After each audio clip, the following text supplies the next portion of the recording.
Meanwhile, the White House considering inviting Ukrainian President Zelensky to Alaska for President Trump's high-stakes meeting with Russian President Putin this Friday. Vice President Vance, meanwhile, is in the UK meeting with Ukrainian and European allies. U.S. officials saying significant progress was made as Zelensky insists he won't sign any deal that involves giving up land to Russia. Excuse me. Foreign policy analyst EJ Kimball joins us now. EJ, a lot has transpired just in the last 24 to 48 hours. Obviously, Vance over in the UK, but Zelensky's taken a really hard line saying that he's not ready to cede any territory or land. What do you make of this? Well, thanks for having me on this morning. Great to see you again.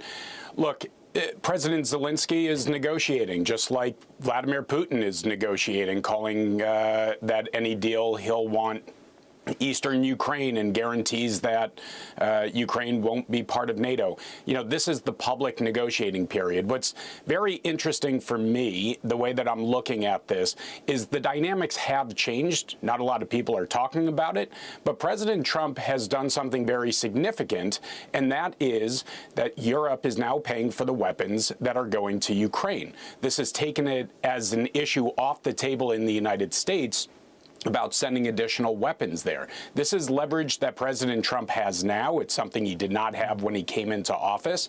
And Vladimir Putin is now coming to the table, at least for this conversation. Now, where it goes from here, of course, that's going to happen behind closed doors. But President Trump has shown by the peace deal that he just brokered between Armenia and Azerbaijan, other deals that he's made, that he's able to get to yes.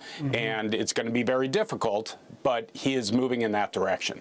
It's very interesting, too, EJ, that President Trump has really changed the table setting with his tariff threats on India, raising it on India, which obviously is the second biggest seller of gas and oil to Russia. We'll see if that plays out. Meanwhile, let me ask you about Axios reporting that White House envoy Steve Witkoff met with Qatari Prime Minister to discuss a plan to end the Gaza war, another front where President Trump is really pushing to try and bring some closure here. What do you make of that?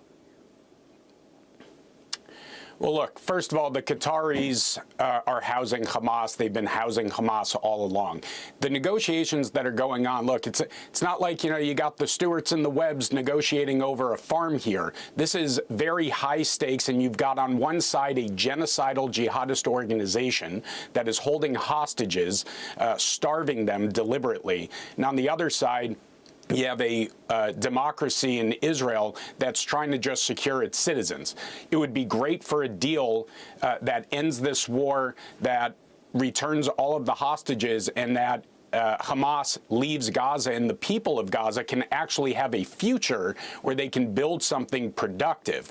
I'm not terribly optimistic right now because the Qataris have not been pushing Hamas enough. The Qataris could be arresting Hamas leaders in Qatar if they were very serious about this. They're not. So I'm not so optimistic about it. However, there needs to be more significant pressure, and countries that are calling to recognize a state of Palestine is the exact opposite of what should be happening if they're looking to end this war. Yeah, that's a great point. Looking at you, Emmanuel Macron, and other world leaders that have done that. And of course, in the backdrop of all of this, Qataris are going to have to deal with the fact that Prime Minister Netanyahu has said, we are going to go in if we have to bring this to a resolution and get those hostages out. EJ Kimball, thank you very much for taking time. Have a great Sunday. Thank you.